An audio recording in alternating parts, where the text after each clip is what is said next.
আজকে সারাদিন কাজের অনেক চাপে ছিলাম। তো এর জন্য ভাবতেছি যে কি করব? মানে এখন অনেক কাজের চাপেই আছি। এটা কাজ করতে বাইর হচ্ছি। এখন দেখি বিকাল টাইম, এখন আমার ব্রেক নেওয়ার সময়। কিন্তু এই কাজের জন্য আমি ব্রেক নিতে পারতেছি না। মনে হচ্ছে যে একটু ব্রেক নিয়ে তারপর কাজটা করি। কিন্তু না, ইমার্জেন্সি কাজ এখনই করতে হবে।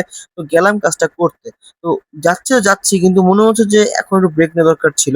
তো অনেকক্ষণ ধরে চেষ্টা করতেছিলাম ব্রেক নেওয়ার, কিন্তু হচ্ছে না। মানে এতক্ষণ ধরে এত কাজ করার পরও তো আবার কাজ শেষ করতে হবে। তো কাজ শেষ করতে সেই সন্ধ্যা হয়ে গেছে। তো আমি আর সিয়াম ভাই একটু বের হইছি এবং এখন একটু ব্রেক নেওয়ার টাইম, মানে বিকালের ব্রেকটা আমি সন্ধ্যার সময় নিচ্ছি। যখনই বের হই উপরে দিয়ে তাকাই আমি পুরো টাসকি খেয়ে যাই। মানে কি একটা নীল, নীল আকাশ। মানে এরকম নীল আকাশ আমি খুবই কমই দেখছি। মানে মনে হচ্ছে যে মেঘ যখন তখন বৃষ্টি নামবে। এর মধ্যে দিয়ে গুড়ি, গুড়ি বৃষ্টি পড়া শুরু হয়ে গেছে। পুরো সিয়াম ভাই আর আমি একটু চা খাচ্ছি এবং তাকায়, তাকায় ভাবতেছি যখন তখন বৃষ্টি নামবে। এদিকে অনেক গরম পড়ছে। তো গুড়ি, গুড়ি বৃষ্টি পড়তেছে, আবার বাতাসও ছুটছে, ভালোই লাগতেছে। অ্যান্ড অবশ্যই ভালো ছিল। ভিডিওটা ভালো লাগলে লাইক এন্ড সাবস্ক্রাইব করতে হবে।